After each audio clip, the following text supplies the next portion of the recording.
Listen to this podcast now on the Red Apple Podcast Network. The Leadership Thread with Dr. Peggy Polonis. I'm Dr. Peggy Polonis. Join me on each episode where I unravel the story that shaped leaders, tracing the thread that led them where they are today. Because leadership isn't born in adulthood. And thank you once again for joining us on the Leadership Thread, education, ethics, and sustainability. Download all of Red Apple Media's podcasts right now through your favorite podcast platform.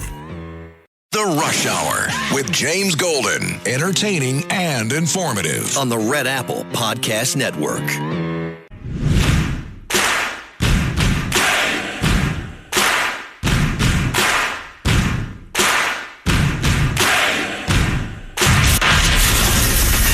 Attention Ditto Heads.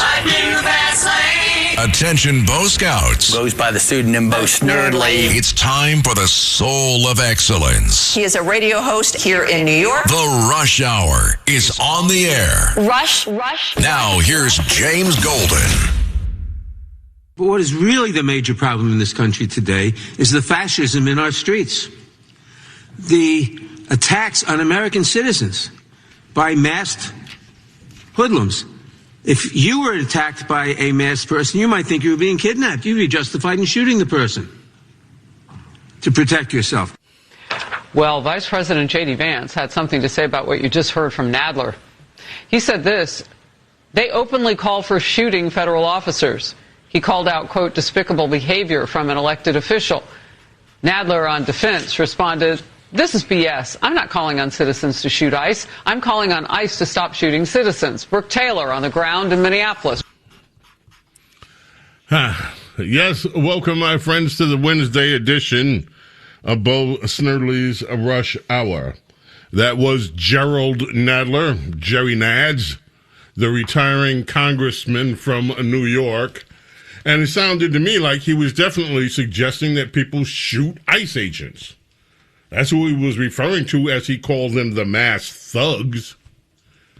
And Democrats have been using this sort of language all along. There's nothing new and surprising about it, actually. I saw a post, Lady Benedict sent Princess Diana and I a post of Scott Jennings, which I looked at briefly, and I'm going to have to look into this story. Apparently, according to Scott Jennings, the New York mayor, Mondami, went to the hospital after an officer was hurt. Didn't go to see an officer. I'll read you what it says. After a police officer was stabbed while on duty in New York City, Mayor Zoran Mondami visited the hospital. Not to check on the officer, but to give comfort to the attacker. That is your Democrat Party in 2026. And, of course, I'm going to have to look into this a little bit further. Somehow or another, I missed that story. I'm glad that Scott Jennings got it. Missed it among all the other stories that are happening, and there are plenty, my friends. As you know, the government shutdown, which many people didn't know was underway, is over after President Trump signed a roughly $1.2 trillion government funding bill yesterday. Now Democrats are moving on to the next stage because we still have the funding for the DHS, Department of Homeland Security, outstanding. And that agency enforces immigration laws.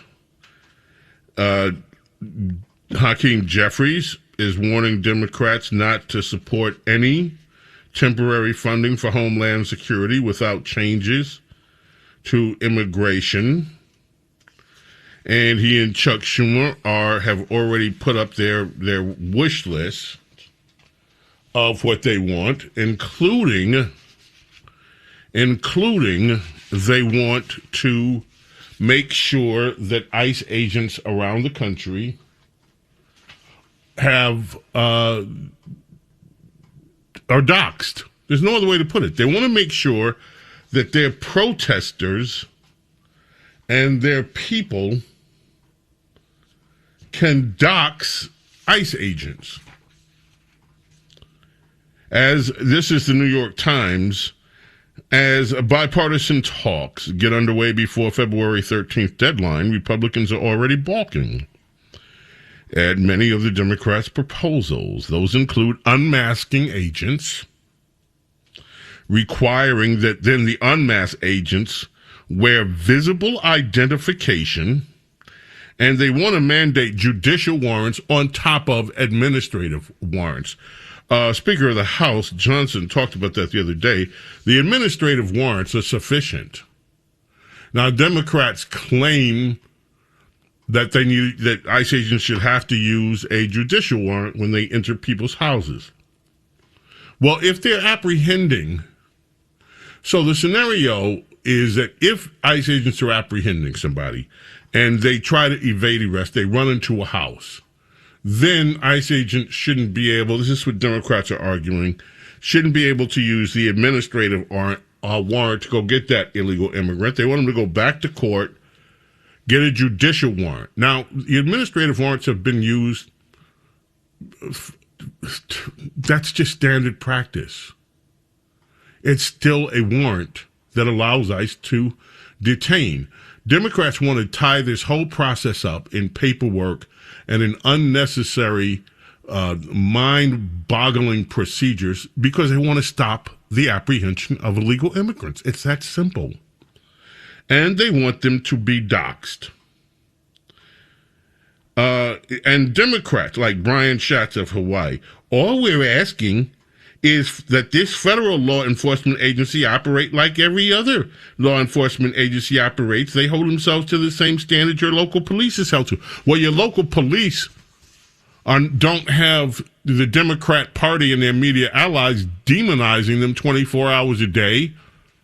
And let us give you an example. Carlos, that doxing cut.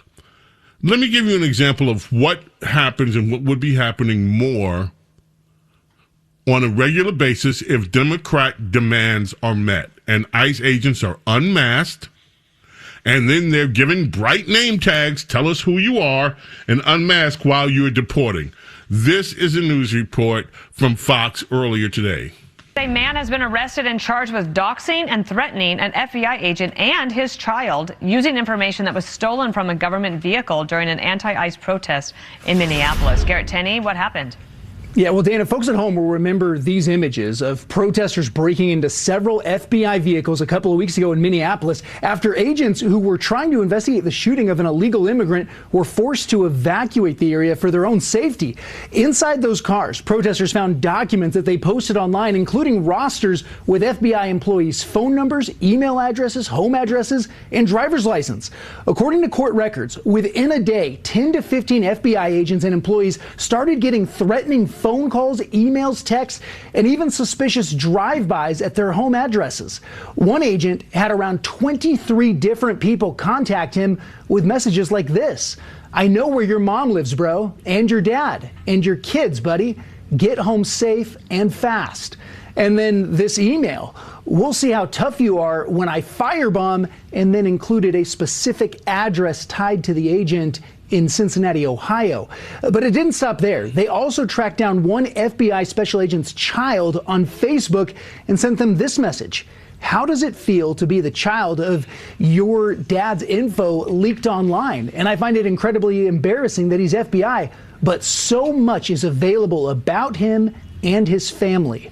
Investigators traced several of those threatening messages to a man named Jose Ramirez, who lives outside Chicago in Schaumburg, Illinois. And according to the criminal complaint, has a criminal history that includes domestic battery, burglary, and mob action.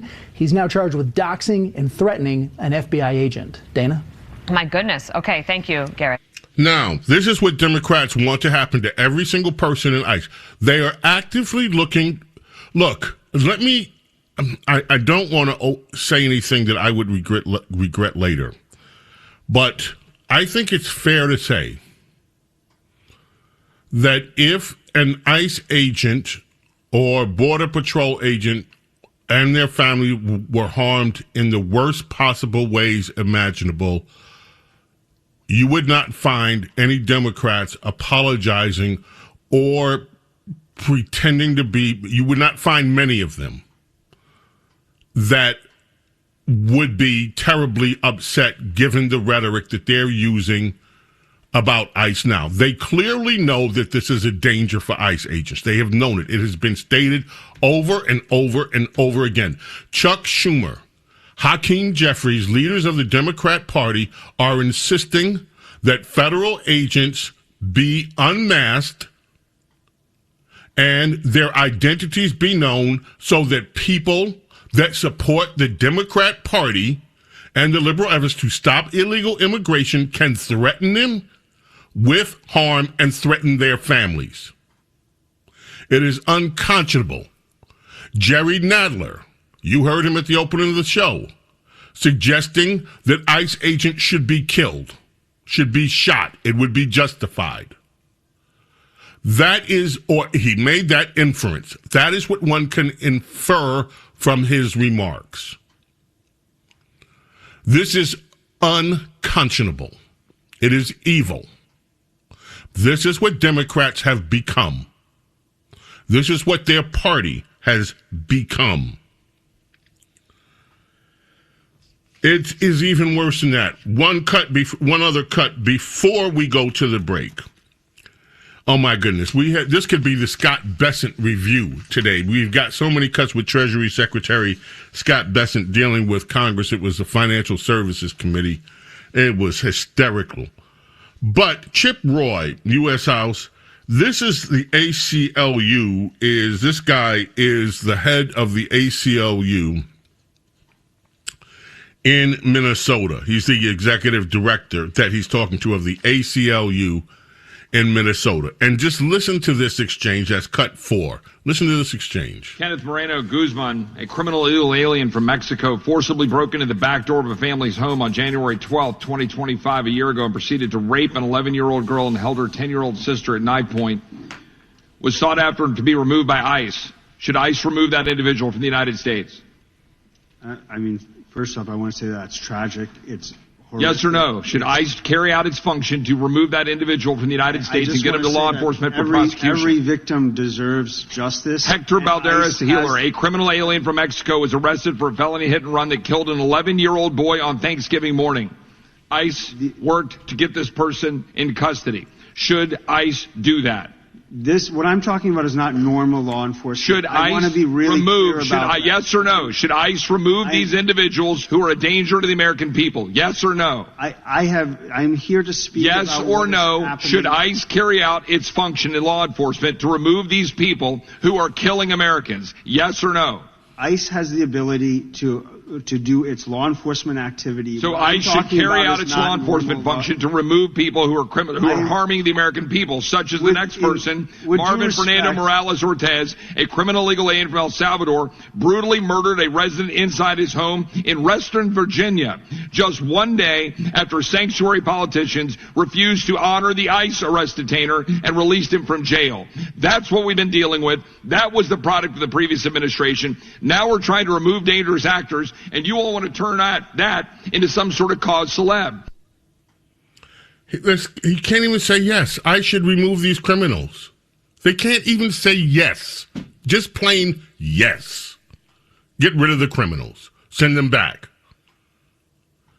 These are Democrats, and they are demanding that look, folks, I am trying not to say what I really think would satisfy Democrats in terms of unmasking ICE. It is the worst possible outcome. And that is what Democrats, according to their rhetoric, I believe some of them secretly want that to happen. James Golden. James Golden Snerdley with you here on Bo Snerdley's Rush Hour. The fastest hour in American media. Don't go away. Rush. This is the Rush Hour with James Golden. Bo Snerdley.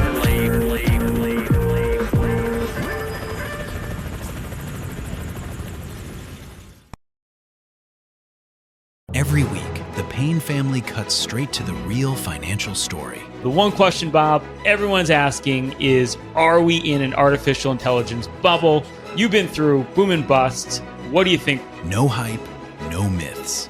just what actually matters to your money. Does feel very similar to what we experienced in the 90s. Where are we, though? Are we in 1995, 1997, 1999? Listen to The Pain Points of Wealth on the Red Apple Podcast Network.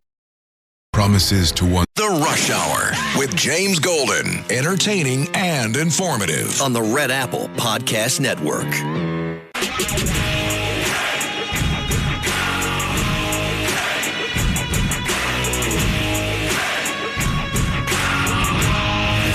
James Golden, known popularly as Bo Snerdley. This is The Rush Hour with James Golden. Rush. You should not be able to go to national parks, eat food, drink water, have any contact with women if you are a Trump supporter, because supporting him violates like every single one of those things.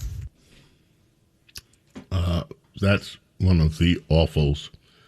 So you should not be able to go to national parks, eat food, drink water, have any contact with women, because if you're a Trump supporter, it violates all of those things.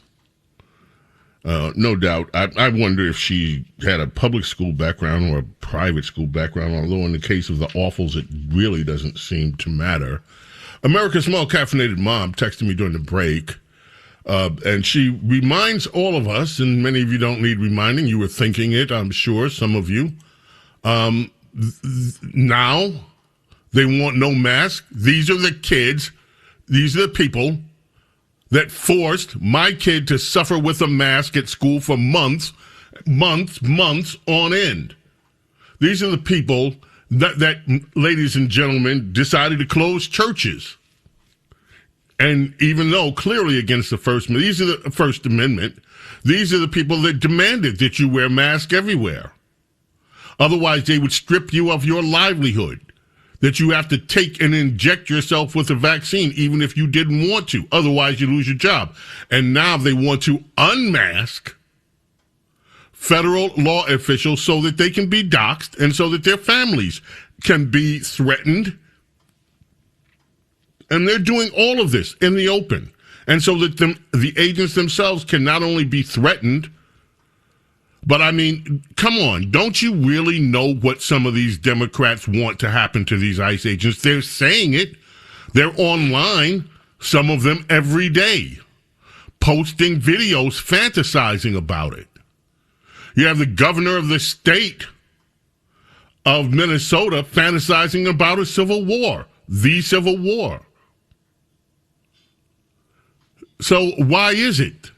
What should we believe about these Democrats and their reason for wanting every ICE, every customs agent in this country exposed to harm? Why are they insisting upon it? You know the reasons.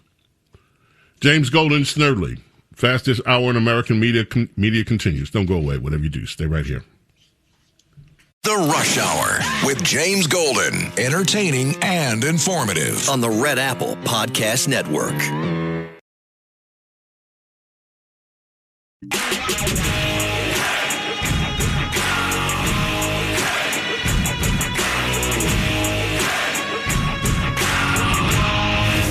James Golden, known popularly as Bo Snerdley. This is The Rush Hour with James Golden. Rush. James Golden. Now with me is James Flippin, news director for Red Apple Audio Networks, and also that would include for the flagship station of Red Apple Audio Networks, which is Talk Radio 77 WABC in New York. And on the website, they have posted this story about Mondami and the man who charged an officer with a knife. James, what can you tell us about this story? Well, Bo, thanks for having me on the show. Yeah, the man who was shot by responding police officers, 22-year-old Jabez Chakraborty, has reportedly dealt with schizophrenia in the past. So what happened was family members, they called the NYPD, the New York Police Department, and said, we need some help. The officers responded. This 22-year-old man did have a knife the body cam footage that was released on yesterday of this week, shows that the young man, Jabez, eventually charged at police officers with that knife. And sadly, we know what happens then. Cops have no other choice but to take those measures, and they did shoot him, and he passed away. The response since then has been one of criticism from Mayor Zohran Mamdani, who said that it underscores the problems the city has in terms of dealing with mental health issues. A guy like Mamdani has put forth the idea that there should actually be social workers who respond to emotionally distraught people like this, and that maybe a guy like Jabez Chakraborty needed medical attention rather than police response. The young man's parents basically saying, they're outraged, they're shocked that this would happen, that he was shot in front of them, and they've said that they thought that an ambulance would be coming. But the obvious implication, Bo, is that if it was a social worker, what are they supposed to do if the person has a knife? I've read some reports where some police officers or former police officers have said the idea of pairing a social worker with a cop in that domestic response might not be a bad idea. But that's sort of the issue right now. The body cam footage came out. Everybody can see in plain sight that the guy had a knife, that the officers shot him for that reason. And now Mayor Mamdani is saying this is a bad situation because we should have social workers that respond. Wow. Okay, so and you have said, and I did not have the information, that he had passed away. Yes, yeah, that's in essence what happened was the young man was involved in this mental incident, involved in the throes of his schizophrenia, and refused to drop the knife, and the police officer shot their service weapons. Wow. James, thank you for clarifying this situation. This is a story that we're going to be, look, I've said many times, James, and I don't know what your thoughts on this are. The mental health issues are very serious issues. And it is, I think, horrible the way that our society, and I'm speaking in general, sometimes puts people in criminal jails where they don't get sufficient treatment, that are clearly mentally disturbed and need mental health treatment. So I'm not unsympathetic to that, but there is the issue of public safety and, of course, the officer safety, too. These police officers put in a no-win situation. They cannot allow people to be killed by someone, even if they're in the midst of a psychotic episode. And actually, Bo, if I could just jump in really quickly, I think Jabez is still in the hospital and receiving treatment. So I may have misspoke when I said that. I understood it to be a shooting, and I had just seen it, receiving such heavy criticism that I assumed, actually, that it was a fatal shooting. But no, critically wounded.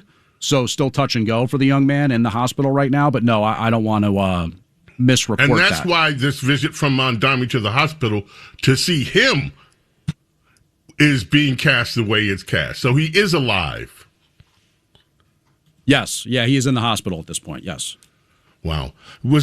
James, please keep us up to speed as this develops, because and as things happen with this new administration, please feel free to come on and explain things to us that are happening, because all eyes are on New York and what happens with this experiment with socialism. Yeah, the mayor says the focus is the internal conversations, the investigations, and that they're developing what he says may be a different approach. We'd be interested to hear about the different approach. By the way, I just want to be clear about something. You know what? In terms of some of these mentally ill, I'm open to a different approach, as long as it doesn't harm as long as police officers and people that are sent out are not harmed. I am open for a different approach. And I think there's a lot of people that are sensitive to that idea. I just, to me, I was thinking about it this morning, and I feel like that just means that the social worker is going to end up getting hurt, because I don't see why a social worker would have a better pathway toward dealing with a violent individual. I guess you could say, well, the training is going to lead to de-escalation, or trying to talk people off the ledge, or give up the weapon. But it sounds like utopia type stuff. It sounds like pie in the sky thinking for me. But yeah, I mean, if there's a better approach, that's what we should be looking into. All right. Keep us posted, James. Thank you so much for joining us. All right, James. Thanks.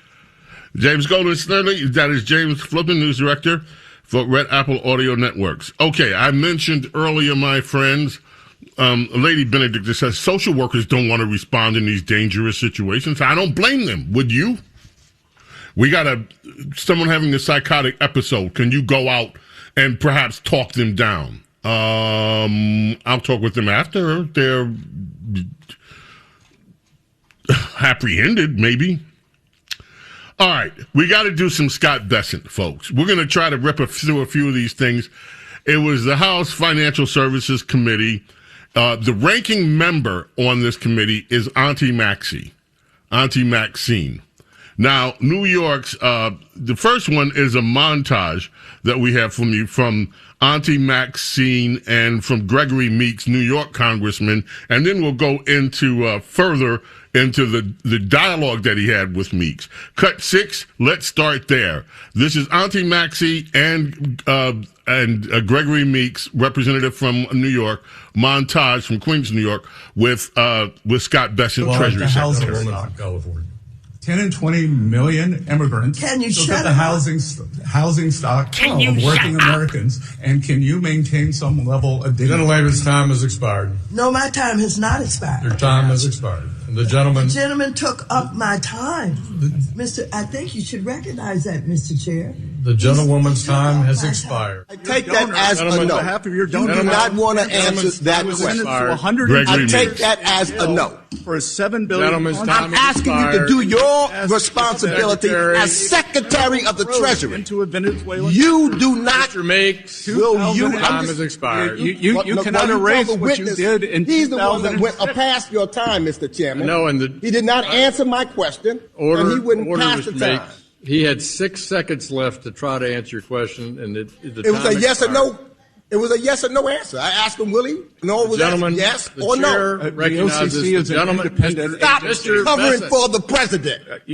Stop being his flunky. Gentlemen. He's talking to me. I'm responding back to him. 2006 trip to Venezuela. Stop covering for the president. Don't be a flunky. Work for the American people. Unhinged. All right, now that full exchange between Gregory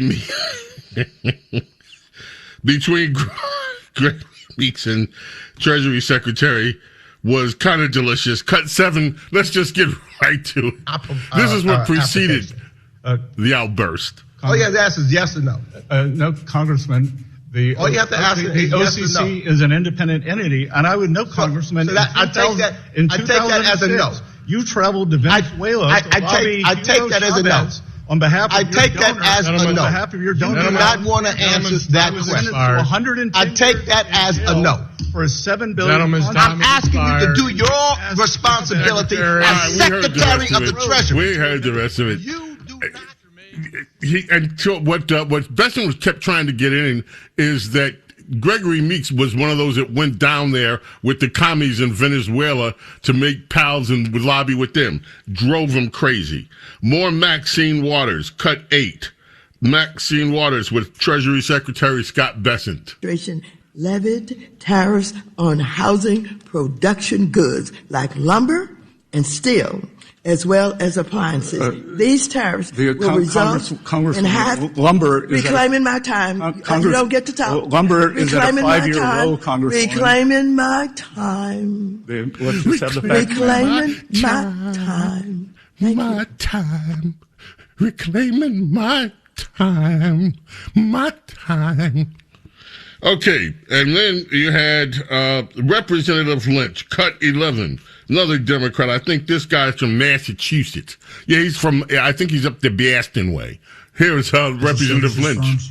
Well, I think the Biden administration had an extreme... Sir, please be responsive to my question. I am. I'm trying, sir. and this back and forth is just eating your time, that the Biden administration had an extinction policy for crypto. This is when Trump came into office. I'm going to go to the next question because your answers on, Mr. Chairman, the answers have to be responsive if we're going to have a serious hearing here.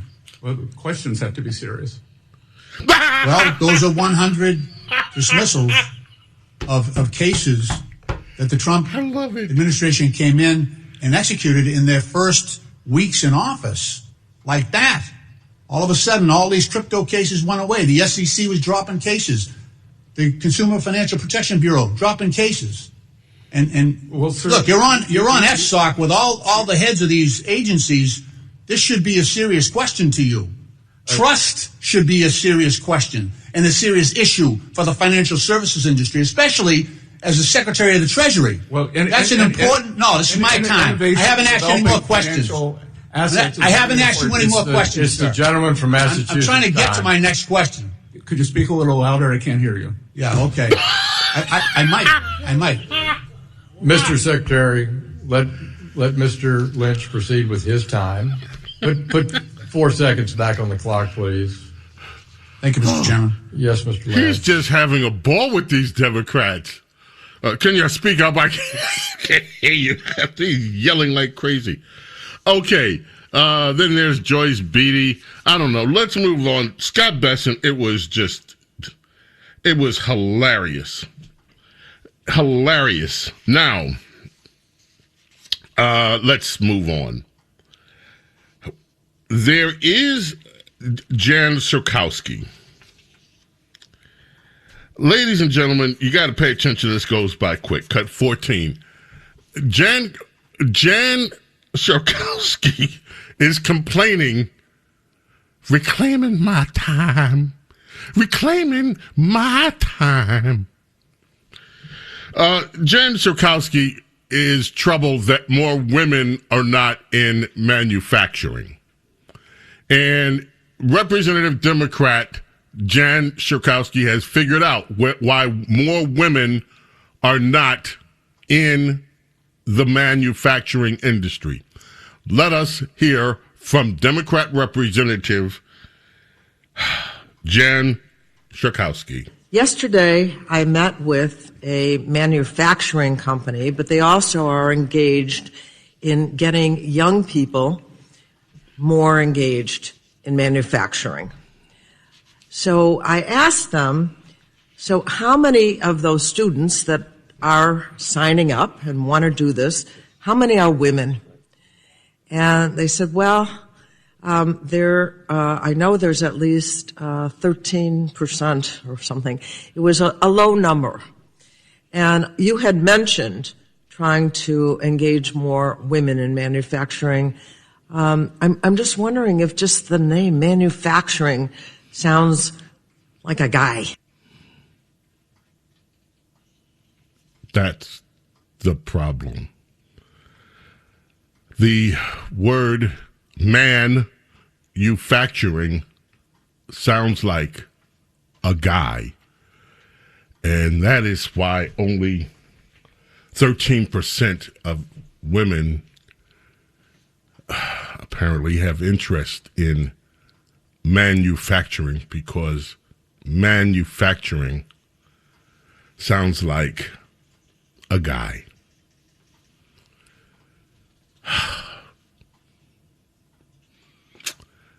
That is your Democrat Party. Manufacturing sounds like a guy.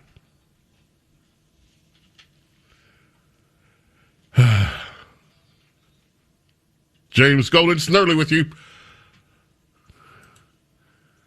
Wait a minute. Princess Diana chimed in. Wait a minute. Democrats know what a woman is now?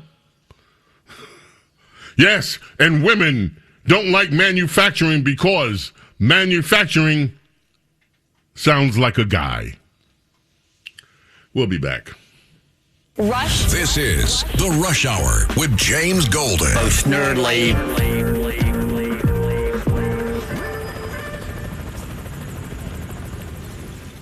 The Rush Hour with James Golden. Entertaining and informative. On the Red Apple Podcast Network.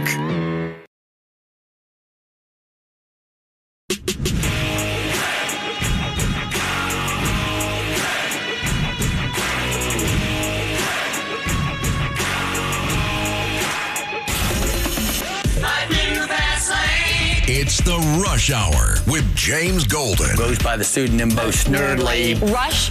Now, here's James Golden. You know, in 1975, Playboys, they used to do, readers' polls and all that. Well, anyway, they voted a person the best rock drummer of the year. That person was Karen Carpenter. Best rock drummer of the year. On this day in 1983, Karen Carpenter passed away. She was only 32 years old. I often refer to her as the voice of an angel.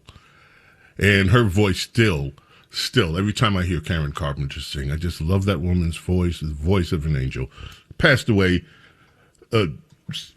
associated with stuff, the condition was with anorexia.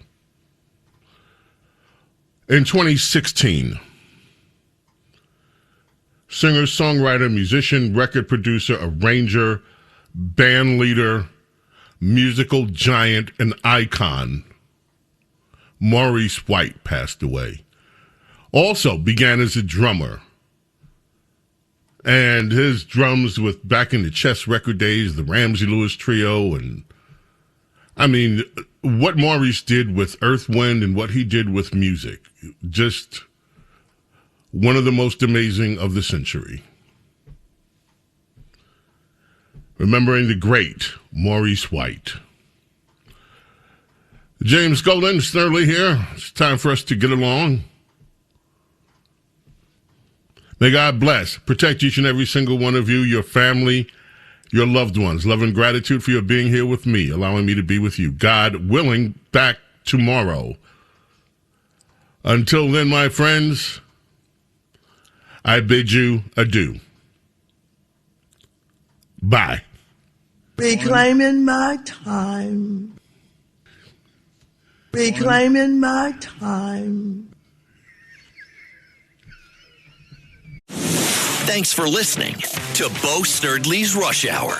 You can hear Bo Snerdley's Rush Hour weekdays at 4 on 77 WABC. If you like the podcast, share it with your friends and listen anytime at WABCRadio.com and download the WABC Radio app. Hit that subscribe button on all major podcast platforms. Plus, follow WABC on social on Instagram, TikTok, Facebook, and X. See you next time for a new episode so you never have to wonder. What the heck is going on here? If you're thinking about changing schools, why wait? At Manhattan University, love those guys. You don't have to start over. With transfer-friendly pathways, your credits count, and you keep moving forward. From day one, you're part of Jasper Nation, preparing for the real world. And with New York City just a train away, opportunity is everywhere. Ready to move forward without missing a step? Visit manhattan.edu/transfer and enroll today. Manhattan University. Don't start over, move forward.